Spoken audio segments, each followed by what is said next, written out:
अस्सलाम वालेकुम। Last video में हमने देखा था एक्सेल में हमें डाटा एंट्री फॉर्म कैसे बनाना है। ये वाला वो फॉर्म था जो हमने बनाया था, उसमें एक मसला आ रहा था जिसको हम आज इस वीडियो में फ़िक्स करेंगे। ये देखें, जब हम शीट ओपन करते थे तो ये हमारे पास फॉर्म खुल के आ जाता था। इसमें जब हम कोई भी डाटा एंटर करें तो वो हमारी शीट में सेव हो जाएगा। यहाँ पे देखें, ये डाटा सेव हो गया। लेकिन इसमें एक इशू ये था कि हम जब भी डाटा सेव करते हैं वो उसी को ओवरराइट करता जा रहा है। देखें, उसी पे चेंज होता जा रहा है। ये अगली रो में नहीं आ रहा था। ये देखें, तो आज हम देखेंगे कि इस इशू को हमने कैसे फिक्स करना है। हमने जाना है डेवलपर टैब पे, यहाँ से जाना है विजुअल बेसिक्स में और हमने अपने यूज़र फॉर्म में आ जाना है। जब हम सेव डाटा पे क्लिक करते थे तो हमारे यहाँ से टेक्स्ट बॉक्स में से डाटा उठ के वहाँ पे हमारी शीट में चला जाता था। इसमें सिर्फ एक मसला है, ये जो भी डाटा सेव कर रहा है वो इसी एक ही रो में सेव कर रहा है, एक ही रो में सेव कर रहा है। हमने अब अपने फॉर्म में या अपने एक्सेल को ये बताना होगा कि आपने जब भी नेक्स्ट टाइम डाटा सेव करना है तो आपने यहाँ पे करना है, लास्ट रो में, जो भी लास्ट रो हो। अगर यहाँ तक लिखा हुआ है तो लास्ट रो ये होगी, अगर यहाँ पे लिखा हुआ है तो लास्ट रो ये होगी। हमने बेसिकली ये बताना है उसको कि जब भी आप डाटा सेव करो तो आपने हर लास्ट रो में आके करना है। इसको हम देखेंगे कि कैसे करना है। क्लिक करेंगे सेव डाटा पे, हमारे पास ये सारी कोडिंग आ गई जो हमने लास्ट टाइम पे की थी। अब हम इसमें थोड़ा सा चेंज करेंगे। सबसे पहले तो हम एक्सेल को बताएंगे कि लास्ट रो कौन सी है, उसको डिफ़ाइन करेंगे। लास्ट रो जैसे आप यहाँ पे लिख लें कुछ, ये हमारा डाटा लिखा हुआ है, अब लास्ट रो हमारी ये होनी चाहिए। तो वो कैसे हम बताएंगे, उसके लिए हम एक वेरिएबल डिफ़ाइन कर लेते हैं जिसका नाम आप कोई भी रख सकते हैं। मैंने यहाँ पे रखा dim L R as long, ये L R last row as a long. अब हम एक्सेल को बताएंगे कि एल आर में बेसिकली कौन सी वैल्यू आएगी हमारी एक्सेल की। तो उसका फार्मूला हमारे पास ये होता है, इसको हम लिखेंगे एल आर के लिए। एल आर हमारा इक्वल होगा, हम बताएंगे इस शीट्स के अंदर, ये वाली जो शीट्स हैं सारी, इनके अंदर एक शीट है हमारी शीट 2 के नाम से। जो भी शीट होगी हम उसका नाम लिखें कि शीट्स के अंदर एक शीट 2 है जिसमें हमारा डाटा जाना है, और उसकी जो रेंज है, डाटा रेंज, रेंज अब हम बताएंगे कि कौन सी, हमने उसको बताना है ये वाली जो उसकी पोजीशन है वो बतानी है। तो रेंज हम लिखेंगे, हमें ये तो पता है कॉलम ए है तो हम यहाँ पे लिखेंगे कॉलम ए, हमने लिख दिया।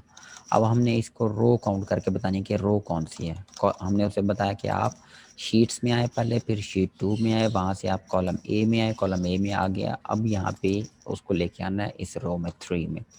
तो उसके लिए हम लिखेंगे एंड रोज़, कॉलम बता दिया, साथ हम लिखेंगे एंड रोज़ डॉट काउंट, कि आप रोज़ को काउंट कर लो यहाँ से, ये सारी रोज़। तो ये क्या करेगा, यहाँ से यहाँ तक ये रोज़ को सारी काउंट करेगा, ये एंड तक आ जाएगा हमारा।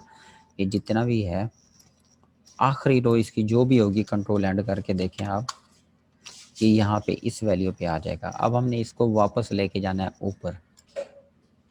जब आप इसे कंट्रोल अप करते हैं, यहाँ से कंट्रोल अप, तो ये इस वैल्यू पे आ गया जहाँ पे डाटा था। यहाँ से कंट्रोल डाउन करें तो वो सबसे आखिरी पे चला गया, कंट्रोल अप करें तो वो इस वैल्यू पे, इस रो में आ गया जहाँ पे डाटा लिखा हुआ है। तो अब हमने क्या करना है, इसको बताना है कि आप एक दफ़ा रो काउंट्स कर लें, उसके बाद क्या करें, and excel up, excel up. तो ये x1 नहीं है, एक्सेल अप है, कि आपने एक्सेल अप आना है रोज़,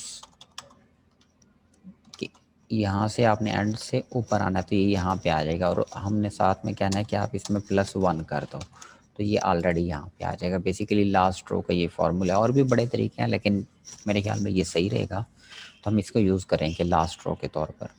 हमने कैसे कैलकुलेट की, हमने बेसिकली बताया जो लास्ट रो आपने कैसे फाइंड आउट करनी है। आपने शीट्स में जाना है, शीट्स जितनी भी शीट्स होंगी उसमें से ढूंढना है शीट 2 को, जो भी नाम होगा शीट 2 को ढूंढेगा।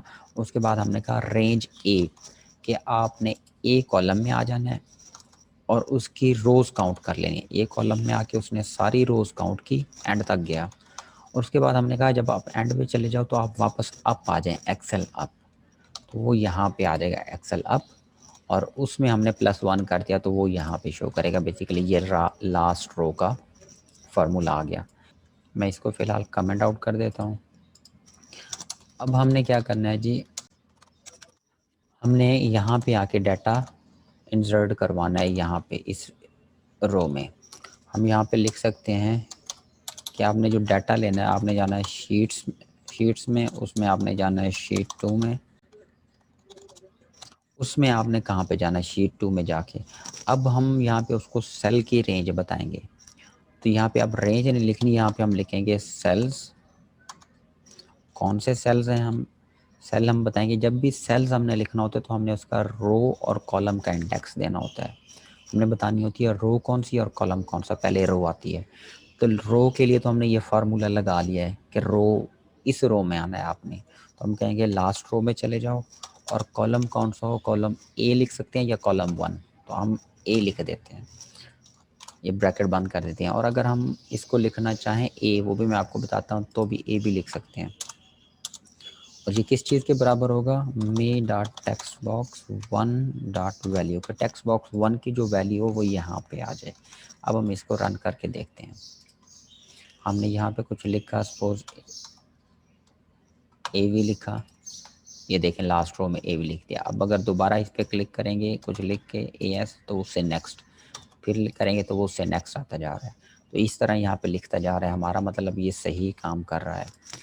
अब इसके साथ हम देखेंगे कि हम अगर यहाँ पे 1 नहीं लिखते, हमने रो तो लिख दी यहाँ पे लास्ट रो, और यहाँ पे अगर कॉलम आप ए लिखना चाहें तो ए लिख सकते हैं। लेकिन जब भी आप टेक्स्ट लिखते हैं तो उसके साथ मतलब डबल कोट लिखते हैं, तो आप डबल कोट करके फिर भी रन कर सकते हैं। हम ये रन करते हैं, ये देखें लास्ट रो में आ गया। और अगर आप इसके साथ डबल कोट नहीं लगाते फॉर एग्जांपल, तो ये आपका डाटा सेव नहीं करेगा। अब आप इसको रन करें, आप कुछ भी लिखें तो ये देखें एरर आ गया, कहता है यहाँ पे एरर है। या तो आप यहाँ पे 1 लिखेंगे या आप डबल कोट में ए लिखेंगे, कॉलम लिखेंगे। इसको रन करें तो ये डाटा यहाँ पे सेव हो गया। अब हमने क्या करना है जी, यही काम बाकी टेक्स्ट बॉक्सेस के लिए भी करना है। हमारे पास 6 टेक्स्ट बॉक्स थे, हमने सब के लिए काम करना है। हम इसकी 6 कॉपीज बना लेते हैं।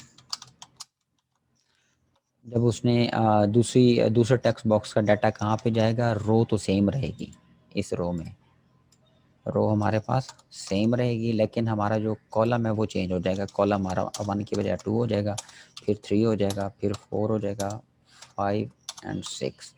और यहाँ से भी टेक्स्ट बॉक्स 2 हो जाएगा, 3, 4, 5 एंड 6। तो अब हम रन करके देखते हैं इसको। अब हम कोई डाटा लिखेंगे इसमें,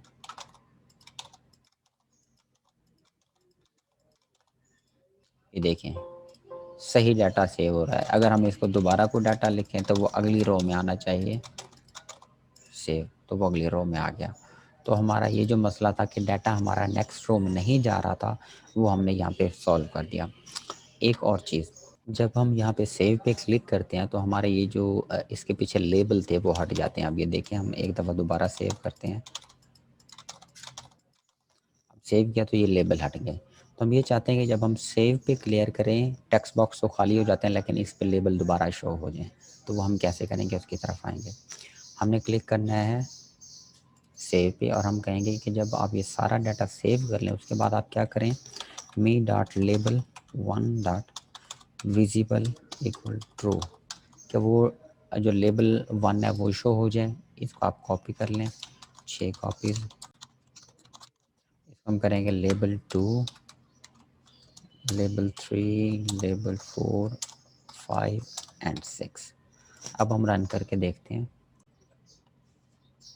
इसको पहले लिखेंगे कि आप एक दफ़ा डाटा सेव करें। इसको मैं ऊपर ले आता हूँ।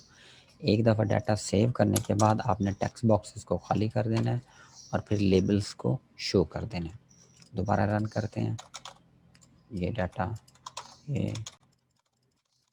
डाटा सेव हो गया और ये हमारे पास लेबल वापस आ गए।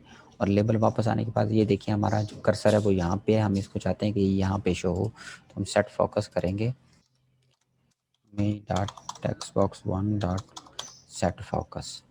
अब हम दोबारा रन करते हैं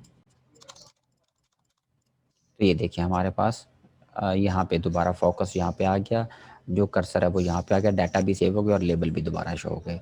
तो फॉर्म हमारा ओके है।